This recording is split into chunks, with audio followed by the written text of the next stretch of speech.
Folks, welcome back to another Most Overlooked Albums. This week, we hit again.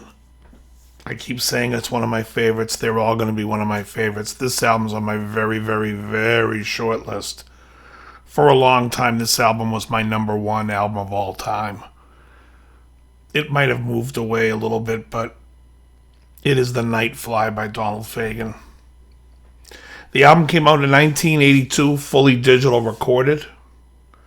He looks cool as a cucumber on the cover, sitting there with that RCA 77 DX mic. Pack of Chesterfield Kings, plenty of Java. Let's take a look at the songs. Real quickly though, this album is really about his childhood growing up. He says it on the back of the album that he really never had the brunt of the lyrics on him. That was always Walter Becker.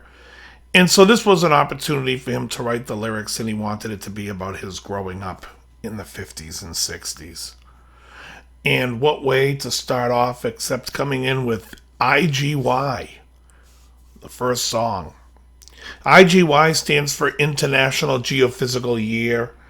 This was something between, I think it was June or July of 57 to December of 58. This period of time when the United States was trying to work with all the other countries' top scientists, and they had this big, bold view of the future. Apparently in Donald Fagen's future, there'll be spandex jackets. That's right. One for everyone. Great song. James Gadsden on drums.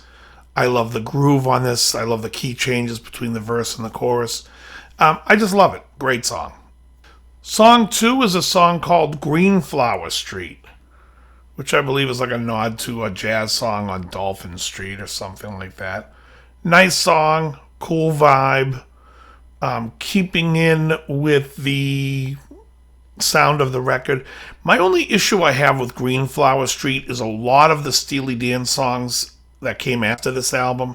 A lot of the songs sound like Green Flower Street, and I think Green Flower Street is the best version of that song, especially the chord changes and the walk down right before the chorus there, the hook.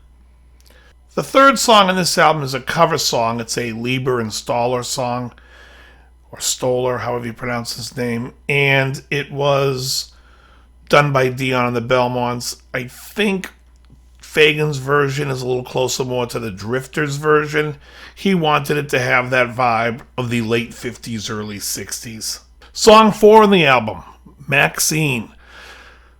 Maxine is one of my all-time favorites because Maxine is like if you took the music of the Four Freshmen, which he was trying to emulate, and you were like, how can I make this fantastic? You have Maxine. I like the Four Freshmen. What's funny is my brother, who is also a huge Steely Dan and Donald Fagen fan, does not. But you can hear this is a much more cleaner version. There's also much nicer accompaniment to the vocals than the Four Freshmen ever had. But Maxine is one of my favorite songs on this album. Just love it. The voices and everyone is just really nice. Song 5 in this album is about having a bomb shelter and inviting a nice young lady to that bomb shelter. It's a song called New Frontier. And yes, we're gonna have a wingding. It's a great song. I loved the video when it was on MTV. It's just got a great sound. One of my all-time favorite songs associated with Fagen, which means Steely Dan and Donald Fagen solo. This is one of my all-time favorites. Song 6 on the album is a song called The Nightfly. Well, I'm Lester the Nightfly. Hello, Baton Rouge. This is about a DJ in Louisiana, a late-night disc jockey. Great song. Great stuff. I love this song. I love this whole album. I can't say anything bad about it, but this is just a great song. Song 7. Hey, would you pour me a Cuban Breeze, Gretchen? Thank you. The Goodbye Look. Great. Love it. I am not a fan of steel drums. This song, though, I allow it. I accept it. It's just a great song. Typical Fagen, typical Steely Dan at its best. Just a nice song. I think it's about the Caribbean. The last song on this album is called Walk Between Raindrops. It is song 8. It's a fun song, probably my least favorite on the record. Kind of like a little bit of a swing thing there. Takes place in Miami. Probably his family vacation there. Him being a little nebbish. The family will take him there. It's very typical. Go get some pastrami.